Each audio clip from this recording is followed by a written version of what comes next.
ماريسا بتحاول تقنع زليخة تنتقم من غولي خان والإنكشاري. أبليميد بيوكل أكيم بمهمة خطف الإنكشاري. بيترو بيعرف وين زليخة متخبية وبيرجع بيكسب ثقتها مرة تانية. أيغول بتعرف من البصارة إنه زليخة بخطر كبير وبتطلب من أبوها يساعدها لتلاقيها. غولي خان بيرجع لروسيا وبيعرف إنه ألتان بالسجن وزليخة بمكان بس بيترو بيعرفه. أكيم بيتفق مع المساجين لحتى يهربوا ألتان من السجن.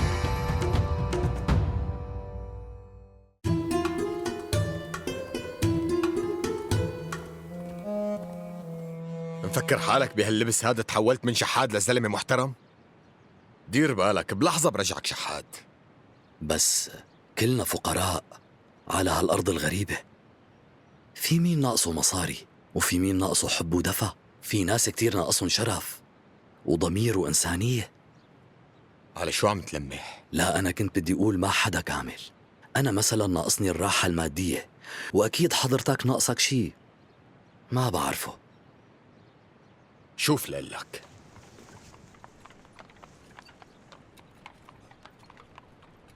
يا بتحكي وين زليخة يا رح ترتاح للأبد، وأنا عد كلامي. بس إذا البيك قتلني هلأ ما رح يعرف أبداً وين مرته يلي عم تستنى طفل عن قريب. ووالدك رح يعرف بالقصة وأكيد ما رح يسكت أبداً. مو مشكلة.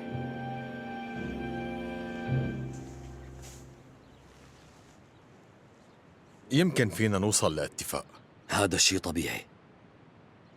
حضرتك طلبت مني انتبه لزوجتك وأنا نفذت طلبك، وبهيك ما بكون خدعتك بشي بنوب. إذا عندك رغبات تانية أنا جاهز لساعدك، بس جاهز لتدفع المطلوب؟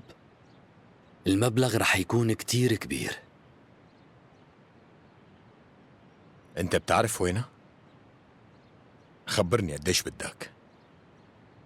بس 20,000. اعتبرهم صاروا معك، بس بدي إثباتات حقيقية. رح أجيب لك شو ما بدك، بس بالأول بدي نص المبلغ هلأ، يعني مشان أضمن حقي. بدك 10,000 نقدي؟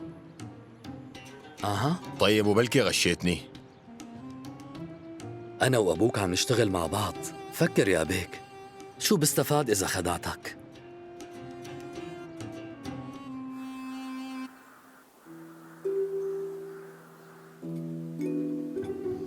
خلونا نتذكر رفيقنا الراحل نيكولاي يلي كان حارس حدود مميز.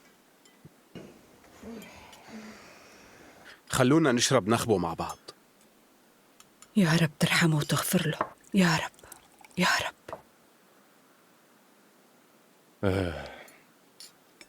نحن شو فينا نحكي بعد ما مات؟ راح بكير وكان خسارة كتير كبيرة. شو أخدوا على المدينة ليموت هنيك؟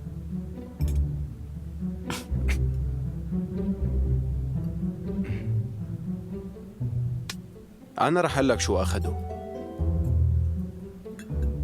لما أبونا كان قاعد بالمدينة ما حدا قدر يسانده بغربته غير نيكولاي.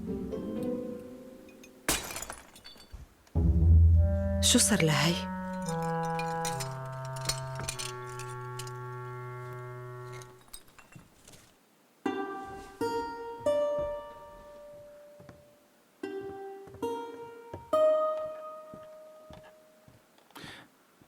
جرحتي ايدك؟ مو مهم. ماريسا، هاتي ايدك.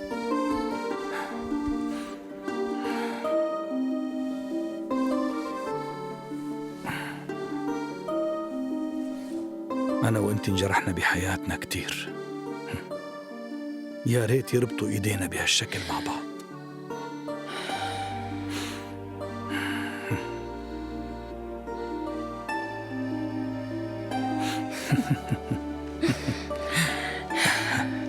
خلص انسى يورملاي، أكيد رح تلاقي شي حدا ترتبط فيه. استني شوي، أعطيني لفة. يورملاي خليني أساعدك. اسمعوا لي هالقصة يلي تذكرتها.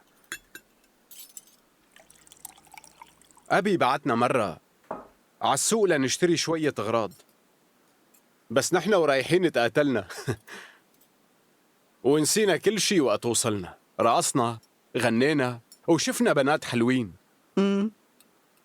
وقتها خطرت لي شغلة مهمة.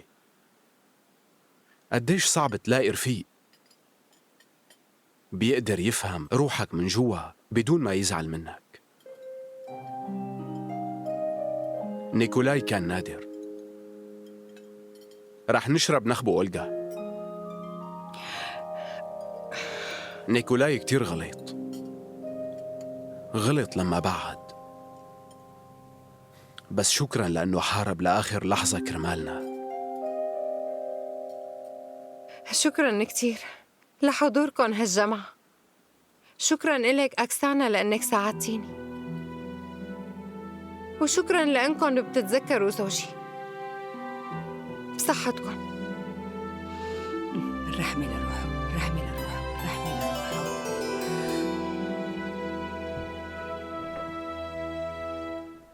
كتير زعلانة. بتمنى ما تكوني تأذيتي ماريسا. لا، شغلة بسيطة. مو مشكلة، للعرس بالطيب. أنا عرسي مطول. نزار، صب لي لو سمحت. شكراً إلك فيدا. شكراً على كل شي.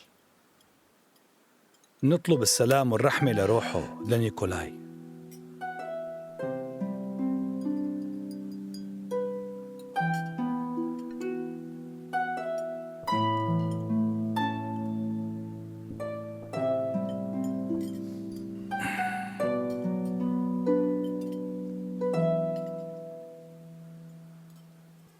Нет для меня. Придёт. صب لك شوي. تكرم. أكسانا شوفي، ليك العصافير. Там сердце девичье забьется с востока. إيه وشو يعني عادي؟ عم بغنوا سوا وهالشي عادي. Нет для меня.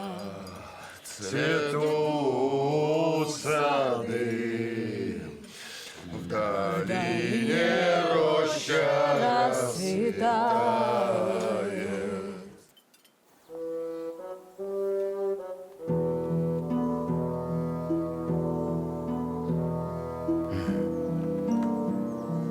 تفضل.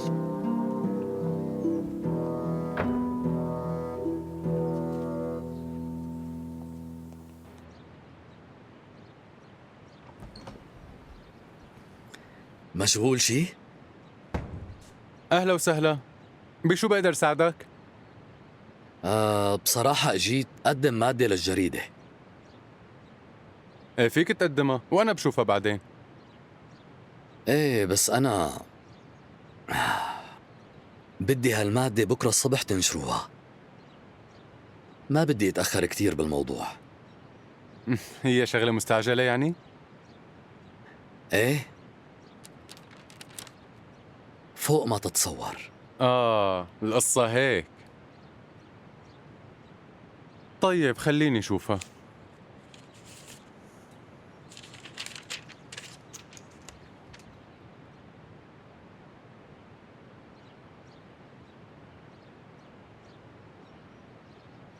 مستحيلة هي القصة. حسب علمي الشرطة ما أعلنت عن هيك شيء أبداً. ايه بعرف.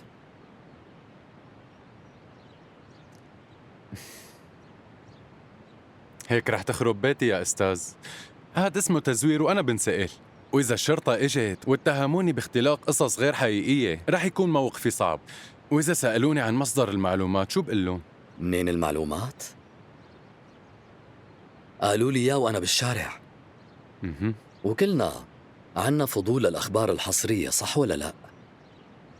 وبالأخير الخبر ما مؤكد ولهلأ ما حبسوا حدا. بظن القصة مو صعبة عليك كتير. مزبوط. بس بكل الأحوال إذا صار شيء ما بعرف شلون ممكن حل الموضوع مع الشرطة. يعني أنا بظن أني فهمت عليك. ما في مشكلة. أنا ما بيرضيني إنك تخسر. تعرف إنه ما فيني أرفض لك طلب. أنا برتاح كتير وقت أتعامل مع ناس أذكياء. شرفت يا بيك. مع السلامة.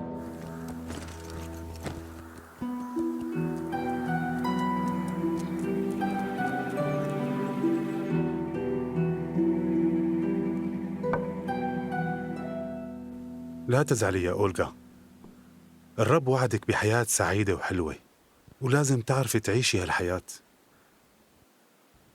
شكرا يا ست البيت. صحة وهنا. يا زعيم أنا حروح. ماشي. امسك، نسيت طاقيتك. ها؟ سلام. قليلي لوين أخذن؟ على المطبخ. شو كنت بدي أقول لك؟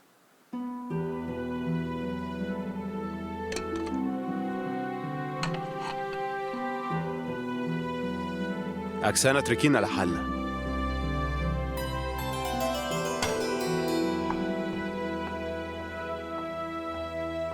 جلاديش خبرني إنه أكيم سمعته منيحة، بس زمان كان مسجون وكان عليه قضية صغيرة. قضية شو؟ سارق علبة دخان غالية. ومشان علبة دخان بيسجنوه معقول؟ يمكن كان في شي تاني.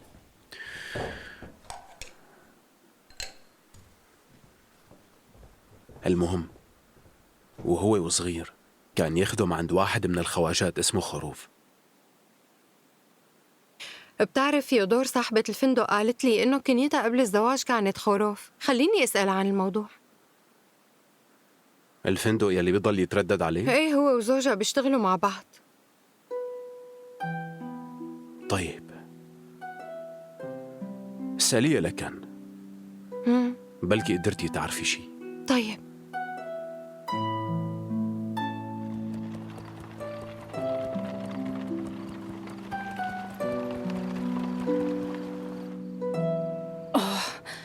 شو عم توجعك؟ ما عم يوجعني شي، روحي اللي واجعتني. وأنا كمان روحي عم توجعني.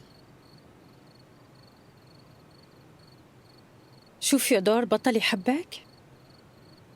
ما عادت تفرق إذا بيحبني ولا لا، وكل يوم بالنسبة لإلي عم يكون أصعب من يلي قبله، وهو كمان ما عاد مبسوط معي ورح يتركني. ما رح يروح لمكان.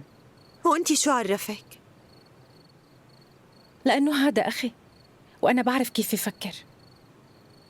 يعني بدك تقولي ما غلطتي فيه ولا مرة؟ غلطت كتير بس مو بفيودور. ما شفتي كيف كانوا قاعدين سوا كل القعدة؟ أنا عمياء؟ وين المشكلة؟ هن كل الوقت كانوا عم بيحكوا عن نيكولاي أكسانا، ما حكوا بشي تاني. ما عم بقدر أتحمل تصرفاتهم. ليكي ويور ملاي شو؟ ليش راح وراكي؟ اعترف لي بحبه مرة 10. ايه، وانتي؟ انتي بتعرفي وجهة نظري، أنا بحب حدا تاني. أي وينه اللي بتحبيه؟ اللي بحبه أخدوه على السجن لأنه تركي وخطف روسية، بس هو هلأ موجود عندهم بالحفظ والصون.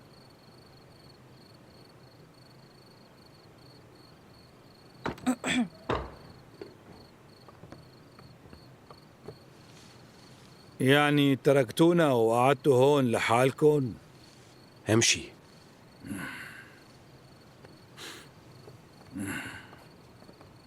شفتي بعينك؟ لازمهم قتل.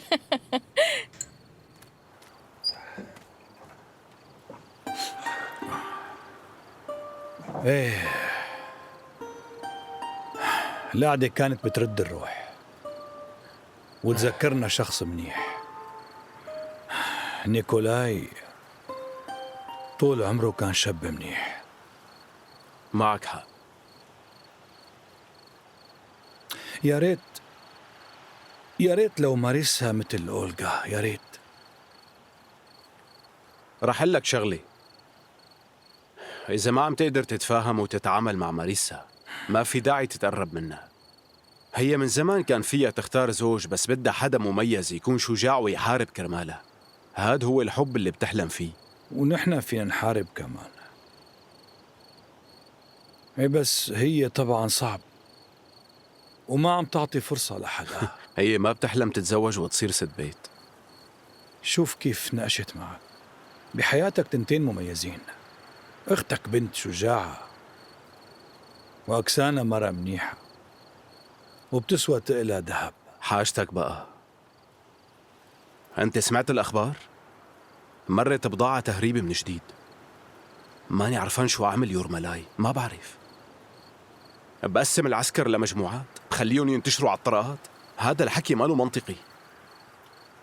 العسكر ما بيكفوا لكل الطرقات، بدنا جنود.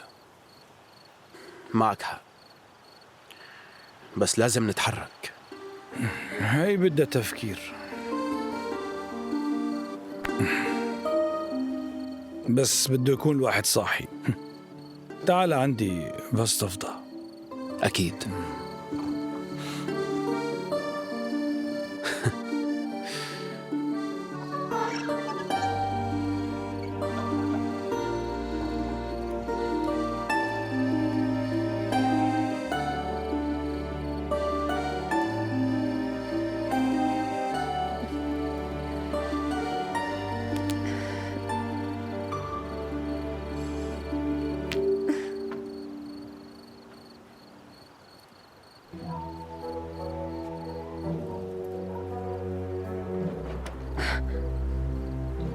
خفتي ما؟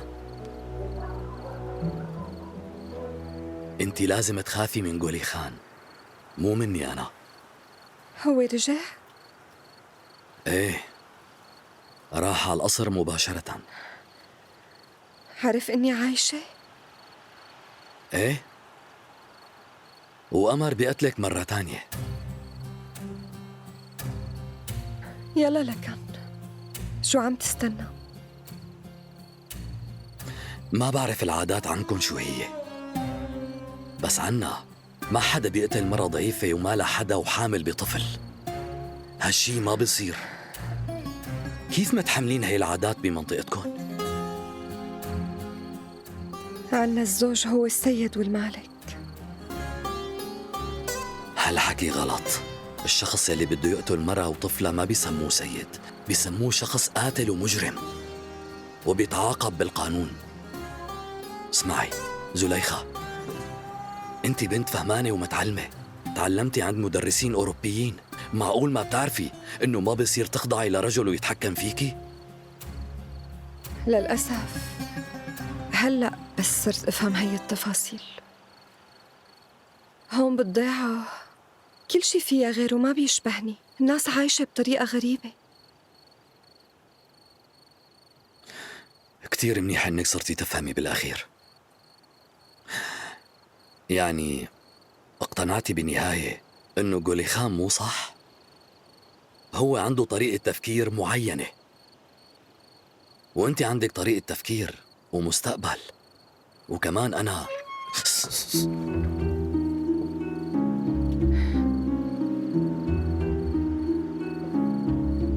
فكرت اجا حدا، بس بكل الأحوال انت لازم تكوني حذرة هالفترة.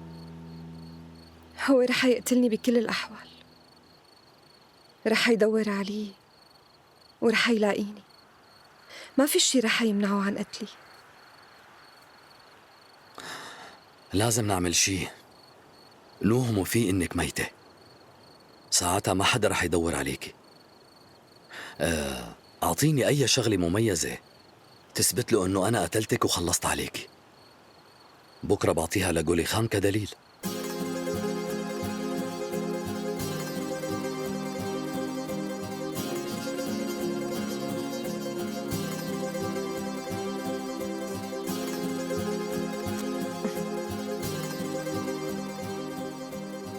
هي ممتازة. يلا انتبهي على حالك وتذكري شو قلت لك.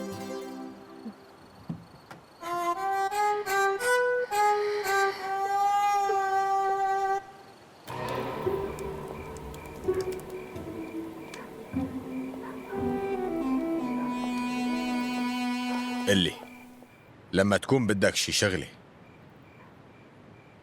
كنت تحصل عليها؟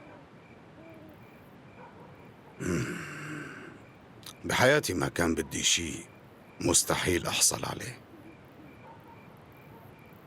وأنا ما طلبت شي مستحيل.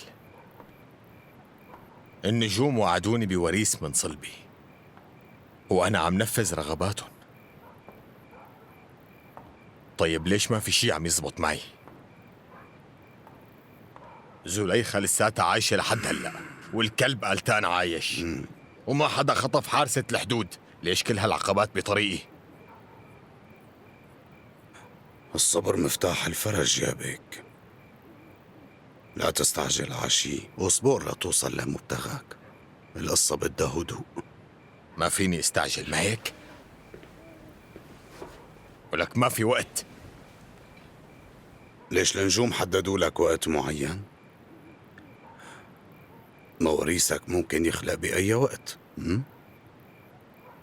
إذا زليخة بتولد صبي رح ياخد مني الورث. بس إذا مقدر للولد التاني يتغلب على العالم، رح يقدر يدافع عن نفسه، ورح يكون هو الحاكم الوحيد. صحيح، بس لازم يخلق بالأول. أنا لازم نفذ اللي مطلوب مني لحتى ابن الحارسة ينتصر ويكون حاكم العالم بأكمله، ويخلي كل الدنيا تخضع لسلطة الأتراك. مو هيك النجوم قالت؟ ولا أنتوا غلطانين؟ هذا الحكي صح،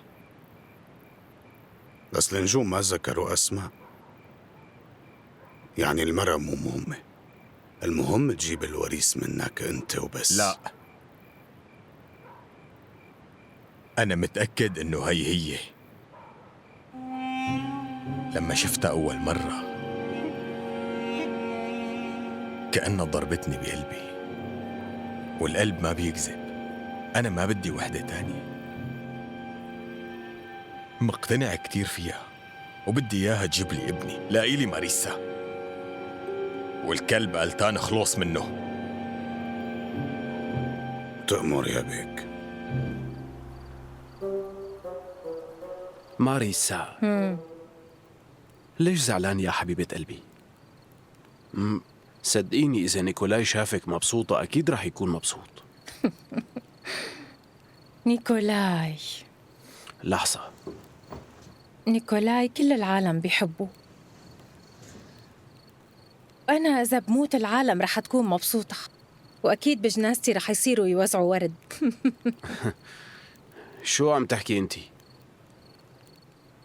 بكير كتير تفكري بالموت.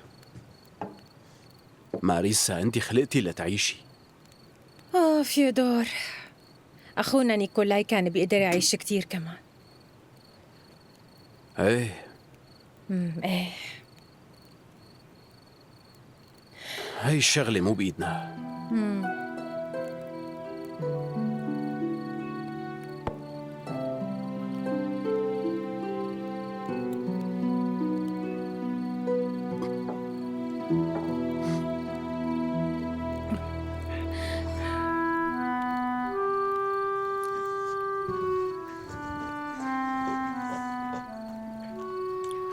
عن جد أنا بحبك ماريسا، والكل بيحبوكي، وليكو يورمالاي عم يتعذب لحد هلأ بسببك. ارحميه بقى. أنت مفكر إنه هو رح يكون مبسوط معي؟ لا تقرري بالنيابة عنه، هو بيعرف شو المناسب إله. بس أنا بعرف حالي كتير منيح. ما في جواتي أي ذرة حب لهالزلمة، ما بحس تجاهه بشي، واللي شغل تفكيري بهاللحظة هو الانتقام. بعدين ممكن فكر أرجع حل. رجعنا لنفس السيرة. إيه، لا تعيط علي.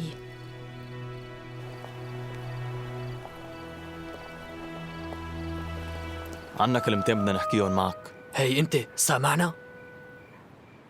شكله شايف حاله ما بده يحكي معنا، فكرنا أقل منه. برأيي انتبه منه، ما حدا بيعرف ليه ساجنينه، بيجوز قاتل حدا. ايه شكله مجرم. يا شاب، شو رأيك تحكي معنا؟ عنا شي مهم نحكي لك ياه. شو بدكن؟ طلبوا منا نهربك من السجن. مين هدول؟ ناس مهمين وأغنياء. مين هالناس اللي؟ نحن ما بنعرفهم، بس تطلع لبرا بتشوفهم وبتظبط أمورك. وانتو شو بده يطلع لكم؟ طلبوا منا ننفذ الأوامر، إلا إذا كنت حابب تضل هون بس المهم لازم توافق، لأنه بكرة رح يطلقوا سراحنا وأنت بدك تطلع محله. وهو بعدين بيطالعوه. فكر بحالك لا تفكر فيني، المهم توافق تطلع من هون. وأول ما بنطلع من السجن رح وصلك على المكان المطلوب. عالضيعة مو؟ أي ضيعة؟ أكيد لا، رح تروح لعند ناس مهمين. وانت لوين ناوي توصلني؟ لعند الناس اللي بدهم يهربوك. انت ليش كتير عم تسأل؟ بدك تضل هون يعني؟ مثل ما بدك، بس هون مثل ما بتعرف انت اكيد رح تموت، ما رح يتركوك. عم تفهم؟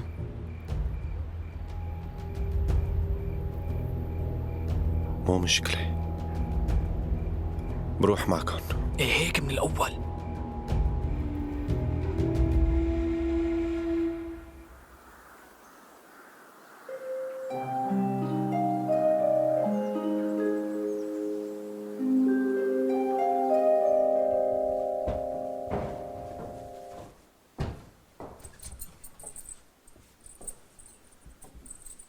لوين رايح اليوم كمان؟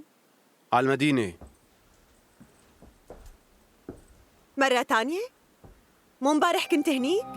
كتير عجبتك المدينة؟ هاي مو شغلتك أكسانا.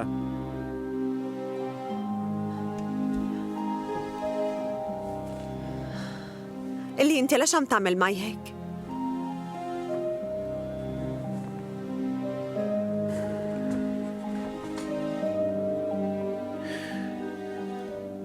سامحيني، أنا بعتذر منك، بس ما بحب استجواباتك المستفزة. يعني بالنهاية أنا الزعيم. طيب وين بالمدينة؟ بالمخفر.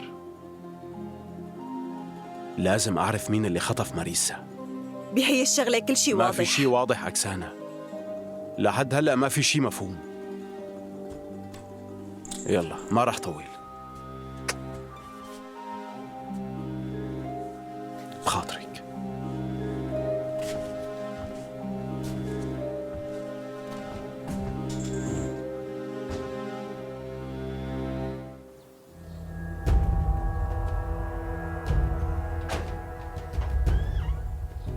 يلا اطلعوا، لا بقى تعملوا مشاكل ترجعوا لعنا. ما بنعرف شو بيصير معنا. شو هالحكي؟ لازم تعرف كيف تعيش. من وقت ما كنت صغير وانت غبي ولساتك لهلا بتتصرف بغباء. أمرك سيدي، ما عاد تشوف خلقتي بنوب. شو بك عم تضحك؟ كبار بقى، وحط عقلك براسك. لقعدت تولدن عم تفهم؟ أمرك خلص مثل ما بدك. يلا روح مع السلامة. استنى، نقشت معك يا زلمة. طلعت من السجن بدون محاكمة. منيح اللي ما حدا فيهم يعرفك وإلا كانوا بهدلوك. لا تاكل هم، أنا رح وصلك على المكان المطلوب، وأنا والشباب متفقين على كل شيء. تصفل أنت وياهن. لا شكرا إلك. شو شكرا؟ ما رح روح معك. كيف يعني؟ ما بدي روح. طيب لشو؟ شكرا لأنك ساعدتني أطلع، بس أنت روح بطريقك وأنا بروح بطريقي. هي حبيب، هيك ما بيمشي الحال. طلبوا مني وصلك لمحل معين ولازم وديك ومين لهنيك. اللي طلب منك؟ واحد غني. مين هالشخص؟ شخص كتير منيح، هو أصلاً مثل أبونا. شو اسمه؟ احكي. أكيم اسمه. هو فاعل خير وبيهتم بكل المساجين والمشردين. بما أنه طلب مني جيبك ما فيني أعصي أوامره وأقول له لا. ما بعرف حدا بهالاسم بنوب وما برد على حدا ما بعرفه. هاي وقف. أعطيها هي لصاحبك.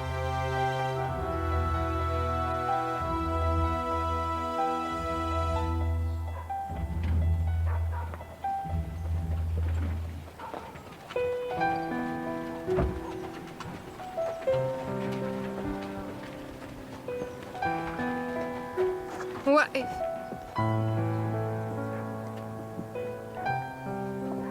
شكراً إلك. العفو. ولا إلك؟ فيك تستناني هون؟ حاضر.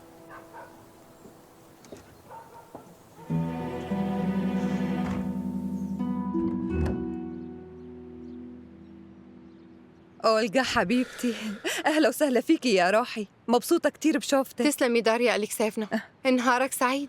أهلا وسهلا فيكي.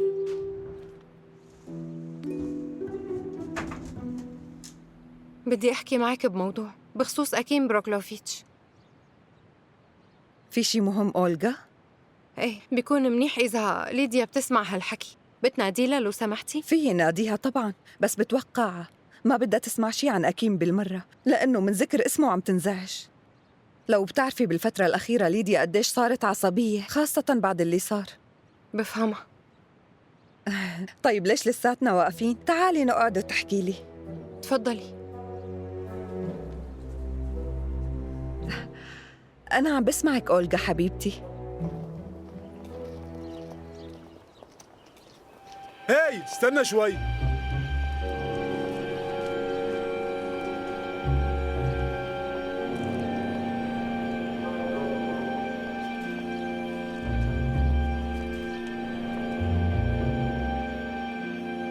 معنى هالحكي إنه السيد أكيم هو نفسه الشاب الواطي يلي خدم عنا بالإسطبل من سنين طويلة؟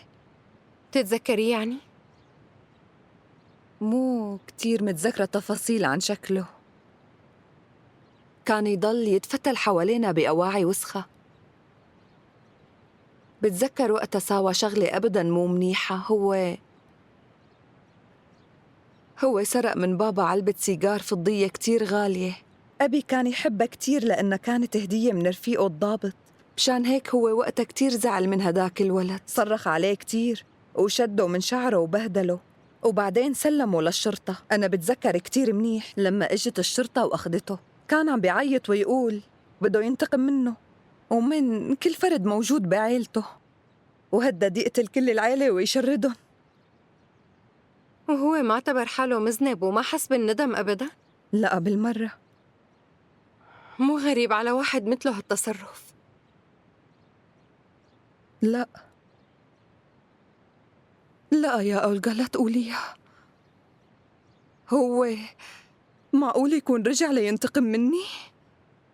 ايه هو.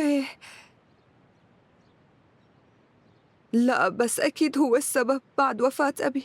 شو اللي صار؟ هذا هو أكيم الحقير. هو يلي قتل الكل بعيلتي، قتل أبي وأمي. شو عم تقولي؟ هالحكي مستحيل. بلا. تعرفي شو؟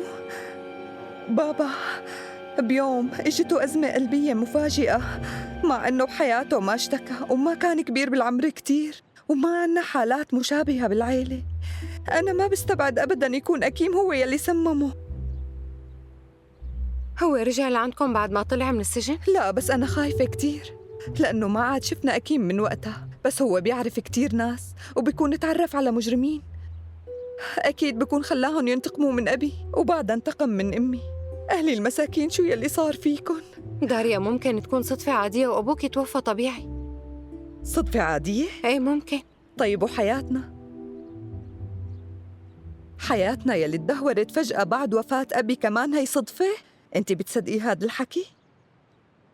يا روحي كل شغلنا وقف وما ضل معنا مصاري بالمرة، وواحد صاحب مصنع قدم لأمي كمبيالات وعلى أساسهم أخذوا منا البيت وكل شي من ملكه ليسكروا الديون يلي علينا، وضلينا على الحديدة واضطريت أتزوج إيفان لأنه ما في حل تاني قدامي. لهالسبب انحرمت من حب حياتي. بعد وفاة أبي أمي المسكينة ماتت من قهرها على أبي. تفاجأت بعدها بموت أخي قتلوه الزعران، واليوم أنا وحيدة ومالي عيلة. فقدت عيلتي واحد ورا التاني مثل ما هددنا.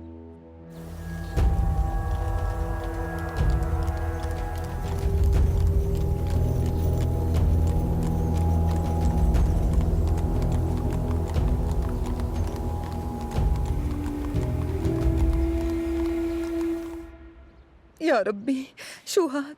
شو بدي أعمل؟ أكيد متقدم لبنتي الوحيدة، هلأ هو عم بنفذ انتقامه من عائلتنا، عم ينتقم قدام عيوني وأنا واقفة عاجزة مو عرفانة شو بدي أعمل. بس حسب ما بعرف إنه لسه ما في خطبة بيناتهم. منيح إنه ما في خطبة. داريا ما في داعي تستبقي الأمور وتتوتري، لازم تحكي مع زوجك بالأول. ما رح يرد علي، أكيد بالنسبة إله صار المنقذ. لازم تعملي كل شي ليسمعك ويصدقك، وأكيد بس يعرف الحقيقة رح يرفض يزوج بنته للمحتال بروكلوفيتش. لا إيفان مستحيل يصدقني. ما بتتخيلي قديش صاروا قراب لبعضهم هو وأكيم بالفترة الأخيرة وعم يشتغلوا سوا. المصيبة إذا ليديا بتتزوجه هو رح يدمر حياتنا، وأنا بموت من الحزن عليها، وهيك بيكون انتقم من العائلة. كل شي بيتصلح. أنا متأكدة إنه إذا تعاوننا فينا نكشفه. على الأقل رح حاول ساعدك بهي القصة. شكراً إلك أولغا حبيبتي، بس نحن ما عنا حدا يحمينا ويوقف معنا. ليش ما في حدا؟ حارس الحدود يور ملاي. أنا ما بتوقع إنه يرفض إذا طلبتي المساعدة. معقول يقبل؟ أي طبعاً. أنتوا أنقذتوا حياته وسمعته، وهو المفروض يرد لكم هذا الشيء. أولغا حبيبتي يا روحي أنتي. طيب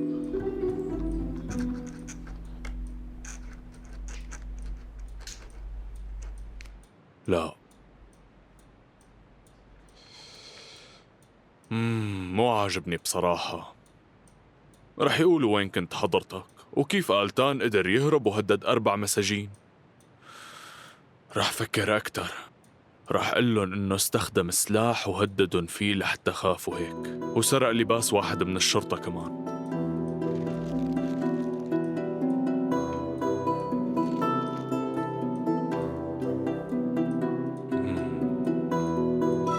يلا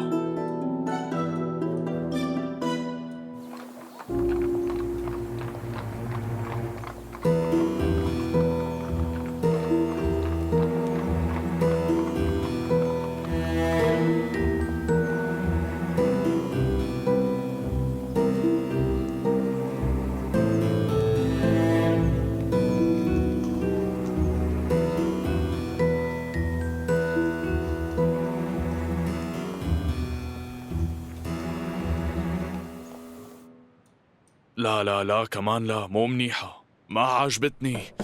تفضل. مرحبا أخي جلاديش. أكيم بروكلوفيتش، أهلا وسهلا، تفضل. أنا جاي وجايب لك معي ضيافة. عم تدللنا كتير هيك. هدول لإلك، أما المساجين بجيب لهم حصتهم بعدين. ما كان في داعي تعذب حالك. تفضل، أنا بعرف إنه خدمتك صعبة ومو دائما فيك تشتري لحمة. شكرا كتير يا كريم أنت. فوت اقعد. ايه سيد جلاديش، قلي كيف ماشي أمور الشرطة؟ في شي أخبار جديدة بالأجواء؟ ايه في. لك حتى مو عرفان كيف بدي وصلهم الخبر لإدارة المقاطعة. ليش خير؟ في شي مشكلة؟ أسوأ، صارت مصيبة. في سجين هرب من السجن. مين؟ نفسه الشاب التركي اللي هلكنا ونحن عم ندور عليه، آلتان.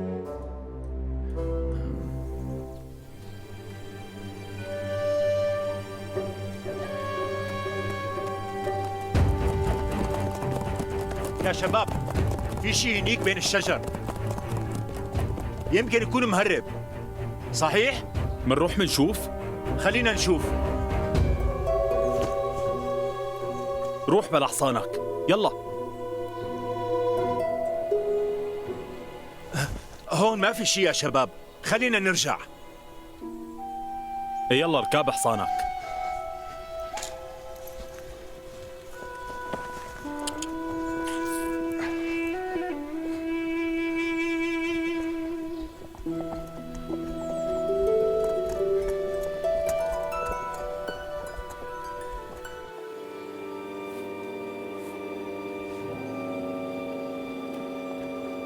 تفضل تفضل فوت. طيبة كتير. ايه طيبة، وأنا حبيتها. أعطينا مشروب لهون مع شوية مازة.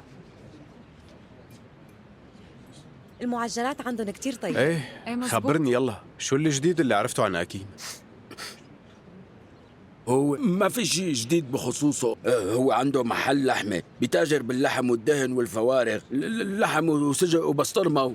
بعرف هذا الحكي، خبرني بالأمور المهمة.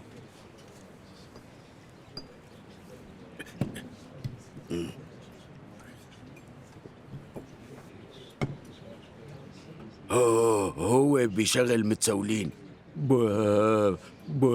بيشغل مشردين. وكيف يعني بيشغلهم؟ هو عامل عصابة يعني؟ ايه بيعطينا مهام مختلفة ونحن بننفذها. اشرب ما تستحي.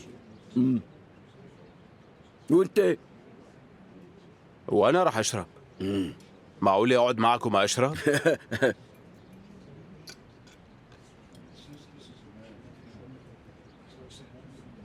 بدي تجاوبني، ليش عم بتضيعوا حالكم كرمال واحد مثل هاد؟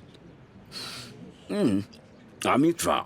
هو بالنسبة لنا مثل أبونا، بيهتم فينا وبيجيب لنا تياب وبيجيب لنا سجق وكمان لحمة، وإذا صار شيء معنا بالشرطة بيساعدنا، وإذا حدا بيمرض بيجيب له دكتور. فيك تقول مفضل علينا، ولهيك نحن ما فينا نقول له لا على شيء. ومشان واحد مثله انتوا بتعملوا أي شيء؟ ايه طبعا. خبرني بخصوص أختي. قال لي شو بدي خبرك؟ حكيم كروكلوفيتش طلب نخطف اختك. راقبناها من فترة وكانت مع واحد تركي عم يحبوا بعضهم بالغابة. ايه ونحن ضربنا للتركي بحجر على راسه وخطفناها. لا بعدين مشان ناخذ فدية اخذنا منك الفدية. انت بتتذكر اللي صار وقتها، بس حكيم اخذ كل المصاري وما اعطانا شيء ابدا منهم. حارق لي قلبي، بعد كل هالتعب اخذهم للمصاري. المبلغ كان كبير، انا اللي دفعت الفدية. حكيم اللي طلب منكم تخطفوها لاختي؟ التركي له علاقة؟ لا، حكيم فيركوليكس قالنا انه نخطفها ونحن خطفناها فورا للبنت ونفذنا اللي طلبوا منا، بس اخذ كل المصاري. فهمت عليك.